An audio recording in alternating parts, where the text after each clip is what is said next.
Hello scholars, welcome. Mr. Hinkle here. Today, sedimentary rocks.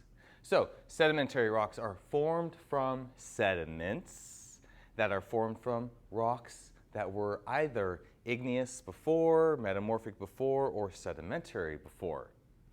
They're like the skin of the earth. They cover most other crustal rocks, and they form through the process of lithification in this great thing that we are going to discuss today. So let's talk about sedimentary rocks, covering 75% of the Earth's surface. Now, or land area, I should say. Clastic sedimentary rocks, which are rocks that form from other rocks, deposit in layers. Out of our conversation today, but Steno's principles of stratigraphy indicate how rocks deposit relative to each other. We'll talk about that in geologic history. But for our conversation today, sedimentary rocks are layered in stratigraphy, and there are individual beds that become what is known as strata. So, sedimentary rocks contain the fossil record, which gives us the story of life on Earth. They're the most likely rock type to preserve ancient environments so we can understand paleoclimate and other fun things about Earth's history. They form near the Earth's surface and they're rich in economic resources. This is the locations of our coal, oil, natural gas, among many other economically valuable resources. So the process for sedimentary rock formation goes a little something like this. We have rocks. These can be igneous, sedimentary, or metamorphic rock. These rocks are broken down through the process of weathering. So maybe these pieces come over here, they become smaller and smaller and smaller. And there's two types of weathering. We're going to have physical, which is the mechanical breakdown of rocks, and chemical, which is the alteration of the chemical makeup. You've seen this before if you've ever, or you might have, a bicycle outside of your house has been there for 10 years. What's going on with that bike? It's rusty.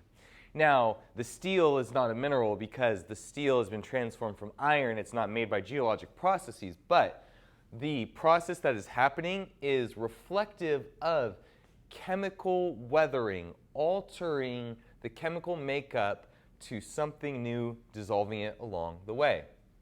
So, weathering produces sediments. Sediments are transported through the process of erosion, usually along a river, but it can also be a glacier or wind. Wind blows. If you've ever seen the wind blowing, it's blowing dirt in the air. That is erosion by aeolian processes. Sediments will be deposited in a basin where they accumulate in layers, stratigraphic beds, making the stratigraphy. And then the weight of the overlying layers leads to the process of lithification.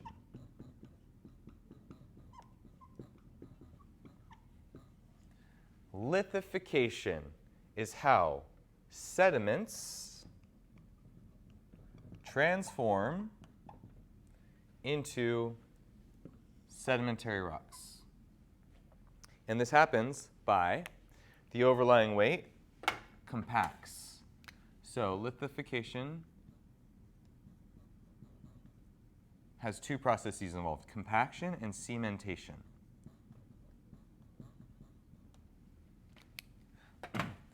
As the weight stacks up, it gets heavier on the bottom, it squeezes those sediments together, which forces the water out. There are chemical reactions in that process that glue the particles to one another, forming sedimentary rock. So, here we can see a basin, compaction, cementation, sedimentary rock, ta-da, has been created. It's not the only way that sedimentary rocks form. Sedimentary rocks also form out of chemical reactions, biochemical reactions, and from organic material. But they are going to form in sedimentary basins, and these basins are going to reflect the depositional environment from which they formed. So it is in this way, if sediments cover 75% of land, and those sedimentary rocks, I should say, indicate depositional environments from which they formed, we can start to recreate Earth's history looking at sedimentary rocks and piecing together the ages and the dates and the environments from which they formed to give us an understanding, a window into Earth's history. We just have to be able to learn how to read the rocks. My favorite question in geology, well, in general, really, how do we know that? How do we know that? And my favorite answer, this one in geology, is the rocks tell us. The rocks tell us. We just have to learn to know what they're trying to say. So, 4 types: clastic, chemical, biochemical, organic. Clastic comes from pieces of other rocks known as detritus. Another word for this is detrital. And we classify clastic or detrital rocks based on grain size and composition of the class or the particles or the sediments. I know there's so much terminology right now, just bear with me, that make up that rock. Features of the rock that we can use to help identify: grain size, silt, sand, granules, pebbles, cobbles, boulders. There's the Wentworth grain size classification system that actually breaks up the particles in these distinct measurements that is common for identifying different clastic sedimentary rocks. We can look at the sorting. Are the particles all the same size, well sorted, or are they all different sizes, poorly sorted? And then the rounding. Are the particles angular or rounded? What is the sphericity? What is the shape of the class or the individual particles? So we use all these things together to help us get towards naming different types of clastic sedimentary rocks. We're going to go through them right now. Conglomerate, poorly sorted, made of clasts of various different sizes that are all rounded. So here we can see a gravel bed in a river, that if these particles become lithified into sedimentary rock, they give us the rock type conglomerate. Now, there's a lot of rocks that I'm going through now, and for a further study, we'll need to get our hands on rocks in a laboratory or a mineral-specific section. But for this introduction, bear with me as I go through rocks, explaining them through images. Breccia. You breccia. Here we see an alluvial fan with a bunch of angular rocks. Here we see rock type with angular rocks. And here we've got the Titus Canyon Mega Breccia. This is in Death Valley. This is an amazing outcrop where the size of these boulders are the size of cars. And this is believed to be a cave collapse that preserved this, that then the river came through and carved it away. And now geologists like yourself and myself get to drive to Death Valley and hike up the canyon and go, wow, look at these big rocks and this other rock. It's actually really cool. I've been here a few times, and I just love the thought of the Titus Canyon Mega Breccia.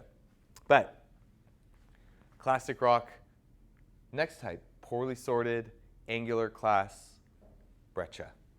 Let's keep going. Sandstone. Sand. Like sand at the beach. Sand in the desert. Sand in these environments has pretty much washed away all the other types of minerals, and the strongest mineral left is quartz. This is why they have uniform size, sphericity, color, composition, roundness. It's all very, very uniform. But this forms a quartz sandstone, the most common mineral in sandstones. Sandstone classified by the grain size of the rocks, but we can also have arkose, where there are significant amounts of other minerals, specifically feldspars. And then we can also have greywacke, which is a muddy matrix with many small rock pieces inside of it. So from depositional environment to sedimentary rock, we have an alluvial fan in giving us arkose. Great. I love these photos.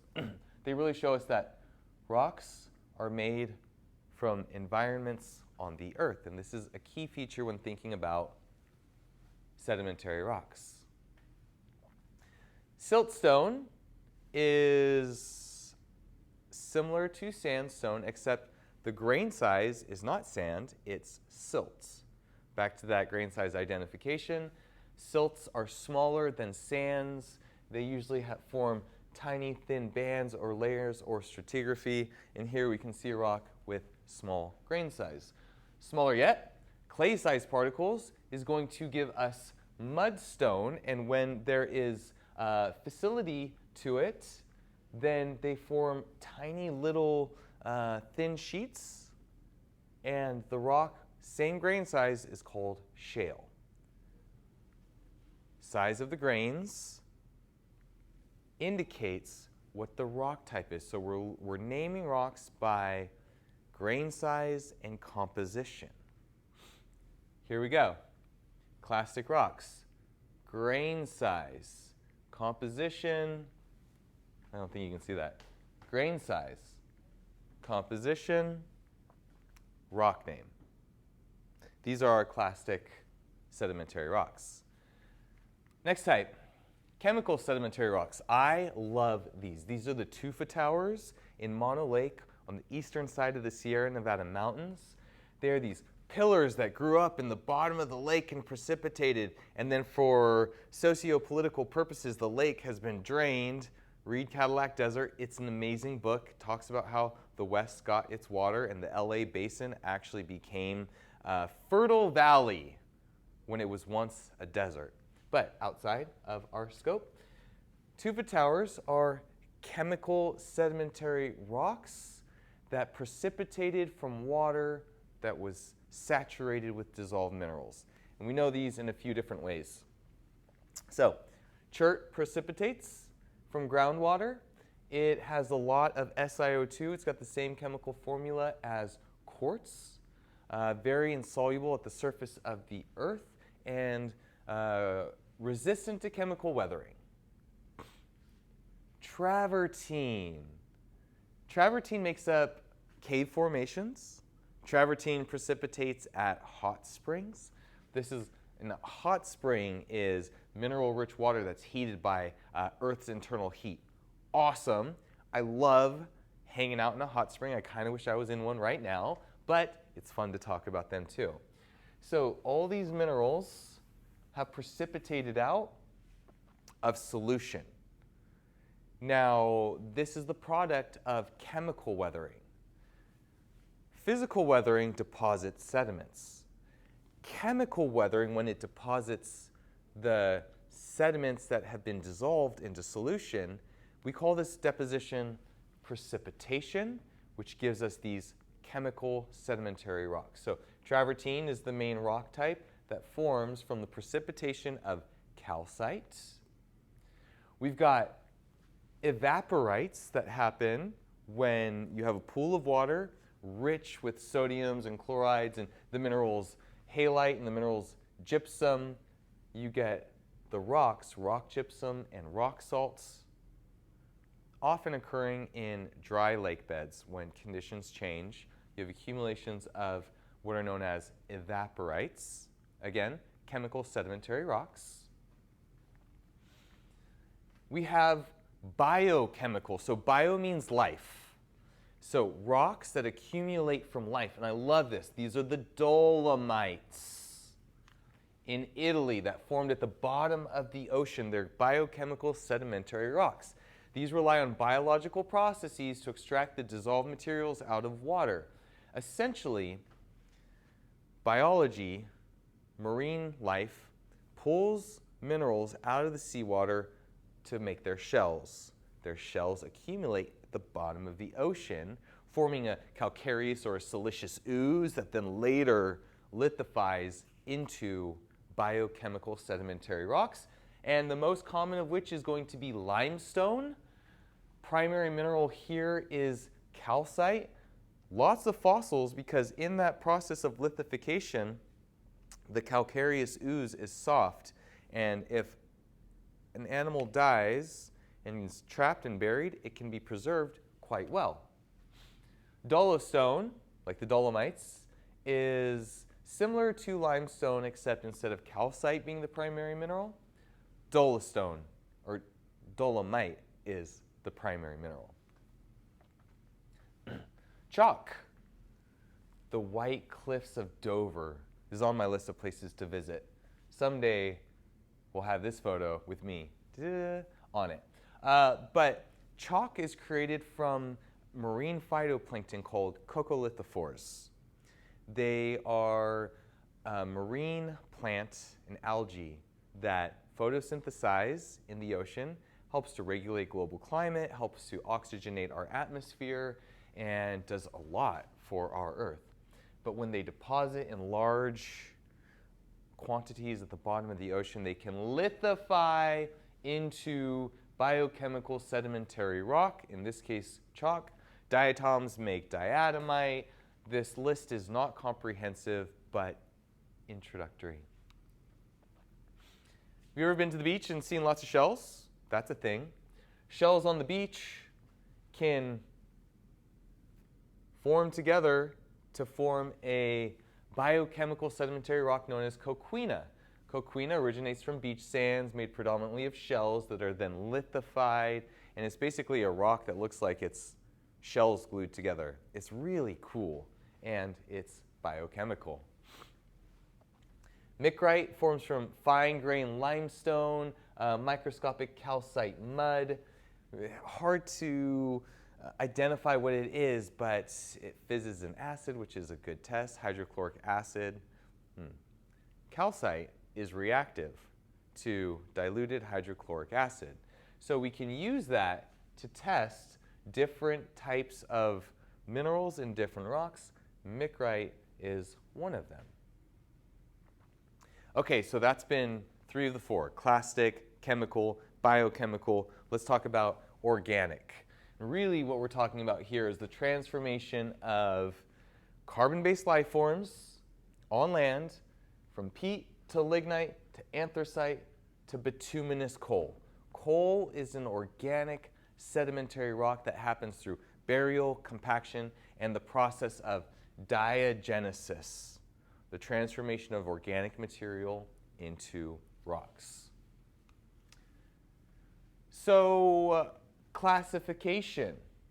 We're looking at the composition, the mineral composition, and then the description of the rock to come up with a name. This chart gives us chemical, biochemical, and organic all together. So, this has been a brief overview of sedimentary rocks. And sedimentary rocks are important. They're great. They cover the surface of the earth. They're being formed right now from sediments. There's 4 different types: clastic, chemical, biochemical, and organic. And these sediments and sedimentary rocks really give us a big window into Earth's history. They are an integral part of the rock cycle and help us to understand how our Earth works by looking at processes in real time. Thank you so much. I'll see you in the next one.